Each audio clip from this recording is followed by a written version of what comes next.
So inshallah, we're going to be going through the second meaning of Thumma.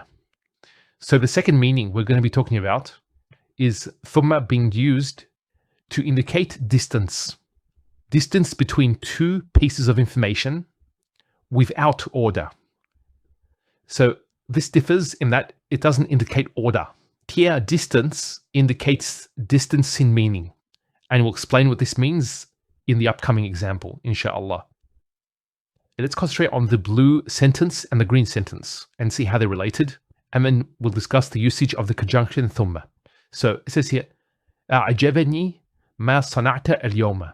So somebody's speaking and saying, I was impressed with what you made today. So possibly a boss telling his worker, what you made today, I was very impressed with. Then we have the conjunction Thumma, joining the next sentence. And the same boss says, ما صنعت أمس أعجب. What you have made yesterday was more impressive. You can see that the sentences are related here. And it's talking about what you made today and what you made yesterday. And that what you made yesterday was more impressive.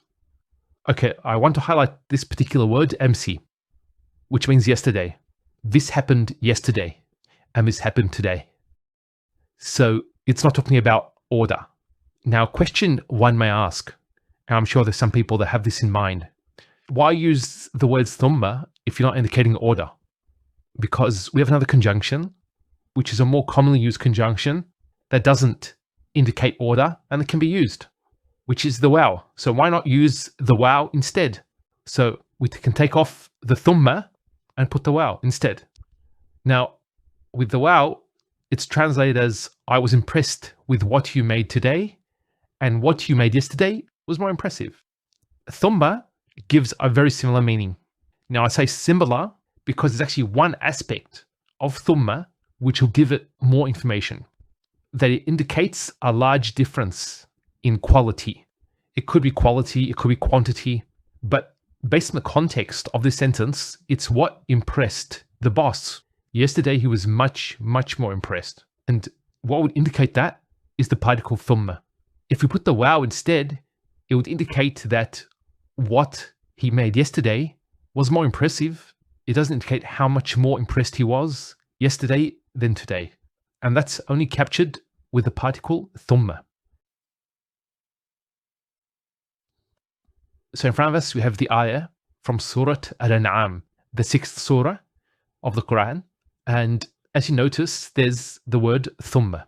Now, prior to talking about it, I'm going to show you another example of a sentence to show you how Thumma is used.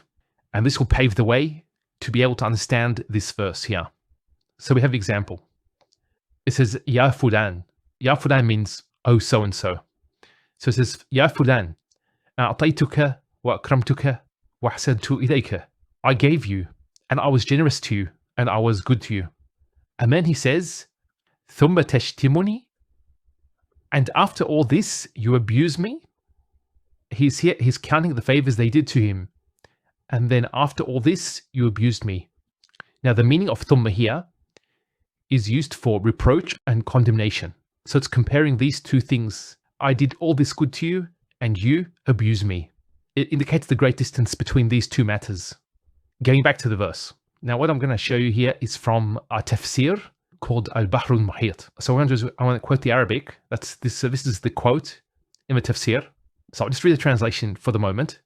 It says, if the Waaw was used instead of Thumma, then this will not give the meaning of rebuke. So what Waaw does, it just joins between the two sentences above. So let's read the verse. It says, praise be to Allah who created the heavens and the earth and made darkness and light. Yet. So the way Thumma is translated here is yet. Yet those who reject faith hold others as equal with a guardian Lord. الَّذِينَ كَفَرُوا بِرَبِّهِمْ يَعْدِلُونَ. If Waaw had been used instead, it would actually join between the two nominal sentences, which are this here, that's number 1, and this over here, number 2. What Thumma does is it gives the meaning of rebuke. So Allah subhanahu wa ta'ala in this verse is condemning those who disbelieve and those who serve partners with Allah subhanahu wa ta'ala. It's highlighting the great distance between the praise of Allah subhanahu wa ta'ala, the one who created the heavens and the earth and created darkness and light, and he has no partners in doing this. Yet, those who reject faith, الَّذِينَ كَفَرُوا بِرَبِّهِمْ يَعْدِلُونَ, or they hold others as equal with their Rabb, with their guardian Lord.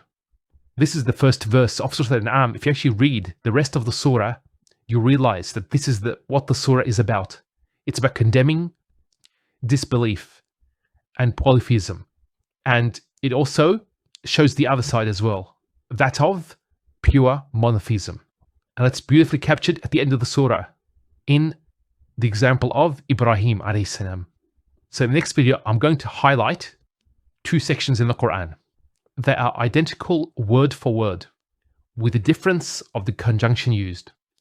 One uses Thumma and the other uses the Waaw. And we'll explain linguistically how appropriately both of these conjunctions were used.